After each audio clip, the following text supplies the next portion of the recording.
Well, Dr. Irena Scott received a Ph.D. from the University of Missouri in physiology. She did post-doctoral research at Cornell, has been an assistant professor at St. Bonaventure University, has done research and teaching at the Ohio State University and the University of Missouri and also Nevada, and at Battelle Memorial Institute. Her publications include books, works in scientific journals, magazines, newspapers, and a correspondent for Popular Mechanics magazine. And she served on the MUFON board of directors from '93 until 2000. She's also a MUFON consultant in physiology and astronomy and a field investigator, and she joined us. Welcome, Dr. Scott. Well, thank you for having me. Well, we're going to talk about your research into the UFO phenomenon. So when did you start your research? I started in the 1990s. I started researching some things that happened and then joined a local group, and then later joined MUFON and CUFOS, which was active then. Yeah. Why did you start researching this topic? Oh, there were several reasons. One is that my sister and I had sightings since we were small children. We didn't know what they were then. Mm-hmm. And then we had some later. And so I'd been interested for quite a while, but I didn't actively talk about it or come out of the closet until about the 1990s. Okay, well, we'll talk about one of those sightings in particular in just a moment, but I just wanted to ask you, what sets you apart as a researcher on the UFO phenomenon and the issue of cover-ups as opposed to other researchers? I had worked for several government agencies. I'd worked for the Defense Intelligence Agency for several years in satellite photography, which included airplane identification. I had also worked at Battelle Memorial Institute, which did some studies for Project Blue Book, and I knew a number of people that also worked there. And I had also been at Wright-Patterson. I'd been stationed there for work off several times, and then also knew people there that showed me around.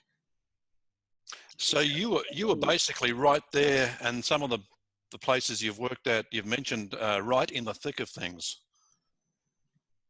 Of what? You're basically right in the middle of. I mean, you talk about Wright Air Force Base. I mean, of course, synonymous with Roswell. Yes, I had been there, and I knew the archivist, and he had showed me around and even invited another person and I to what's called the Blue Room, the secret Blue Room, and we attended a meeting about UFOs. Is your research solely aimed at proving that UFOs are real, or does it go deeper? I think I'm just mainly talking about what I found out from my own experience and from doing research. I don't think you can prove UFOs are real. I think they have to do that themselves in a way. Right. So as far as UFOs are concerned, so has there been a cover-up according to your research? Yes, I think there has. In my research, I thought right from the beginning, from like Kenneth Arnold, and obviously, which happened at the same time, Roswell, it seemed like there was a cover-up that like they might have known something about UFOs even before that. Well, that of Kenneth Arnold, of course, is the gentleman who spotted a number of UFOs, and it was pre-Roswell. So the cover-up seems to go, I guess, well before Roswell. Do you think it started well before then?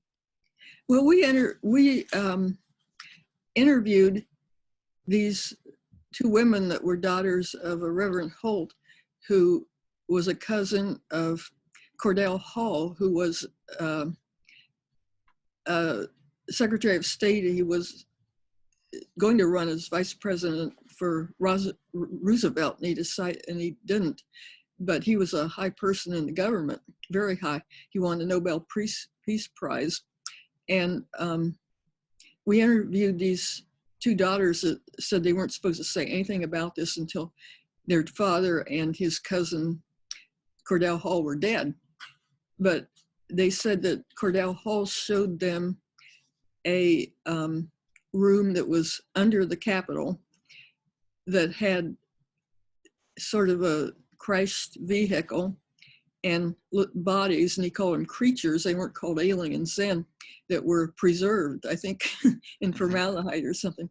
And they thought this was about 1939. Wow. Quite a bit before Arnold. And that was the first evidence we had of the government, that the government might have known something way back then and been covering it up ever since. Yeah. Do you think it's a coincidence with the Roswell crash that the crash actually happened in Roswell, where obviously there was a number of qualified people that work in that area that are able to identify, a UFO? I thought so, because that was the 509th Division, and they were the people that dropped the atomic bomb. They were about as knowledgeable as anybody you could find. And so it was quite interesting that they thought it was a UFO crash and then changed their story. Yeah. Because the people should have known. Yeah. It's always amazed me that with the technology that the ETs have, and the fact that they can crash their craft, I mean, does your research indicate that there's a little bit more to it than just them crashing their craft? Perhaps, do you think they may have been brought down? I don't know. Another person, Jean Sider, a Frenchman, and I wrote a couple of articles about that. Maybe it wasn't a real crash. Maybe it was something that the aliens had made to look like a crash. That it was kind of an important place in history because it was, well, as you said, the top technology, but also it was about the start of the Cold War too. Yeah. And there were a lot of things going on right then. Can you give us an example of a typical cover-up process? Well, I can think of one. Well, Roswell, of course, because of the people thought it was a UFO and then changed their mind. There's been a lot of them, such as Project Blue Book, where they claim they didn't find anything. Big things such as the Robertson panel and the Kahneman report, where they both said that they didn't find anything. And in one of my books, Sacred Quarters, I went into quite a bit of detail about Battelle and their research on UFOs. They were doing they're top scientists. Battelle's a really well-known scientific organization. It was one of the developers of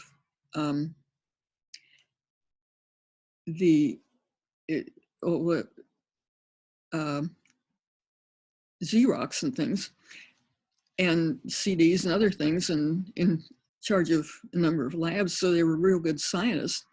And they did a study of UFOs.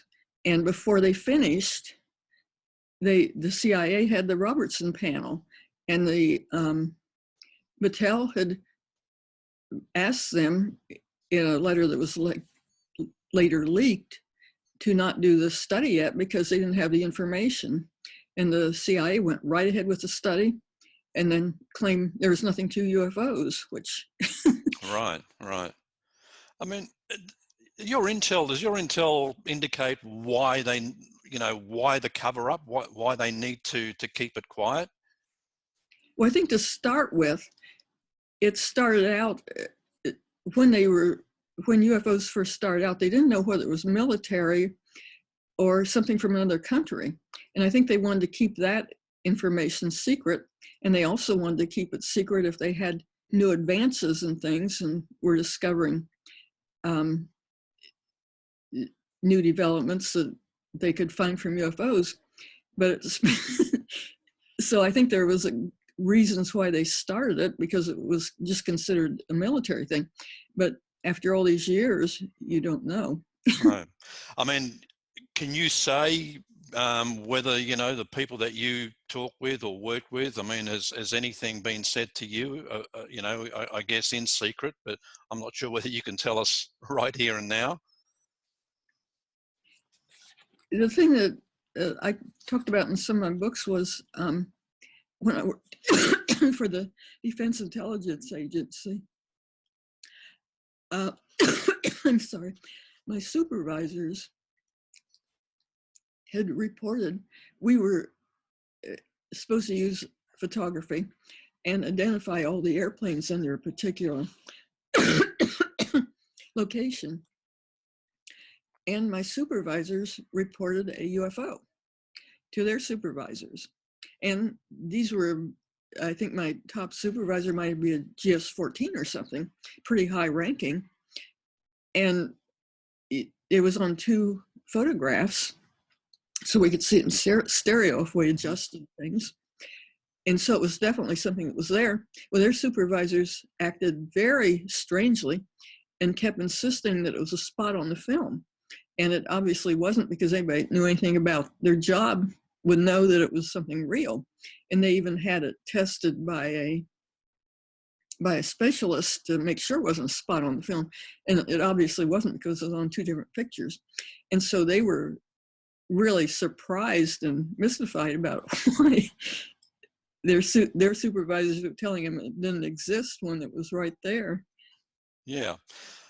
Your investigation came across the possibility that there was material from a UFO that may have been tested at one of the research institutes. I think it was Battelle. Yes. What was odd about the study that they did for Project Blue Book, the study was supposed to be a statistical study of the observations that were reported for Project Blue Book. And so it involved statisticians, and it involved people that developed a questionnaire that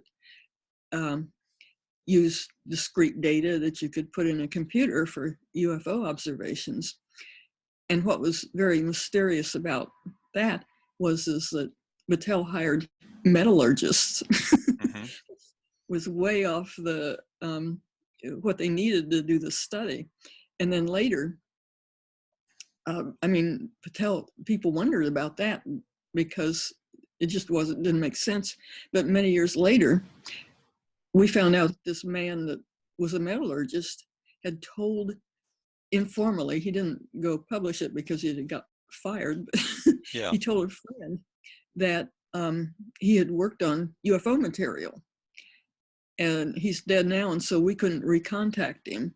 But we had it from the person that he told it to, that, you know, so it's firsthand that he said that he was working on UFO material. So material not of this world? I mean, he was pretty definite about that? Yes. His name was John Center, and he was a metallurgist, and he had a good reputation. He'd had a lot of publications and things, and developed methods to study metals. And he said that just that he was studying material from a crash in New Mexico. And what was odd about that was he talked about it to the person about 1952, and nobody in 1952 had heard of Roswell. Roswell in the news until about 1980 when they wrote books about it. So the general public didn't know anything about it. And right. Talking about that way back then. Well, we talk about smoking gun evidence. I mean, other than something like that, is there any smoking guns that you uncovered during your research about cover-ups? Well, there were quite a few. I mean, for example, I could just start with Kenneth Arnold. When he first reported to the Wright-Patterson that he had seen these objects, he had pretty good account, and he was a good pilot and qualified and everything. And they totally ignored him. And this is something that they should have paid attention to. If there's things flying around that are that far beyond our capabilities. They were a lot faster than we had airplanes in, and he had a good observation. And there were also a number of other observations coming in from the same place. Airline pilots and other people had seen the same thing. I understand the Kenneth Arnold sighting wasn't just the sighting, it was quite a bit afterwards, and where sources close to Kenneth, or Kenneth himself, may have thought that he was being followed or being watched for quite a time. Yes, he had two government people had contacted him, and they seemed very interested in UFOs at the time. And so he was going to flying to a place in Washington, the state of Washington, to let me see, I forget why, but he didn't tell anybody he was going, and he landed, and he couldn't find a motel or hotel or anything to stay in. And he called around and called the most expensive hotel in town, and they said there was a reservation for him. And he never made a reservation. Nobody knew he was coming. Mm-hmm. He thought somebody else had by that name, had the reservation. And so he went anyway, and it turned out nobody else did. So it sounded fishy to start with. There was a reservation in his name when nobody knew he was coming. And then he was interviewing these people that said these Harbor Patrol people that said they'd seen a UFO, and part of that was a hoax, but it was a very elaborate hoax because there were a lot of people involved in it, that a lot more people than just two Harbor Patrolmen, because when he got there and contacted them, the first thing one of them said was, "Stay away from this, don't have anything to do with it," which wasn't what a hoaxer would normally say. And so when he talked to the people, there were verbatim reports of what was going on in his room and what they were talking about that went to a newspaper. And he didn't understand that at all. And also another airplane pilot had seen what looked like the same UFOs as him, and they were both in the room together with these two Harbor Patrolmen. And the newspaper was getting reports on what they said in their room. And at that time, what they thought of bugs were big things that were plugged in and things. Yeah, yeah. So it sounded like somebody had a very miniature bug in their room someplace. They suspected the bug, but they couldn't find it, and it sounded like it was pretty sophisticated. Well, this next question may tie in with this a bit, because in your book, UFOs Today, 70 Years of Lies, Misinformation and Government Cover-Up, you talk about mind control being used in the cover-up process. Is that true? Can you explain that?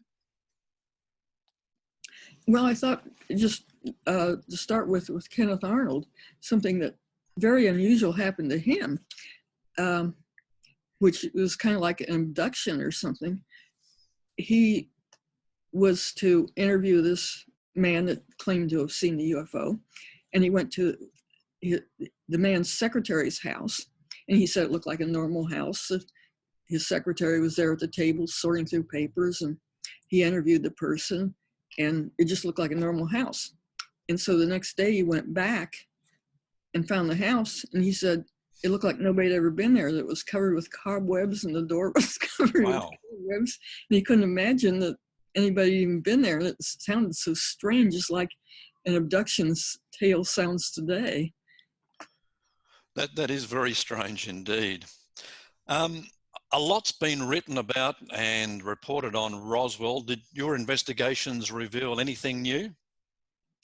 We found another possible witness, and we just put it out to public domain to see if we'd find any other information on it.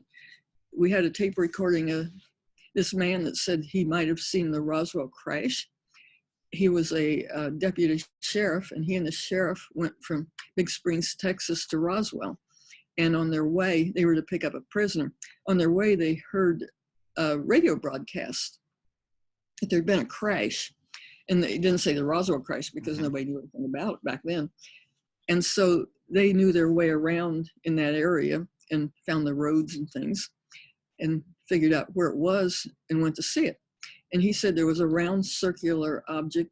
It was about 100 feet in diameter. And there were bodies. And that these were being lifted by a lift onto a truck. And he said they were covered up, but the wind blew some covering off and they looked like a kind of brownish and small and Google-eyed. And then the soldiers told him to leave, and so they did. And so he had wondered if that might have been Yeah. a Roswell crash.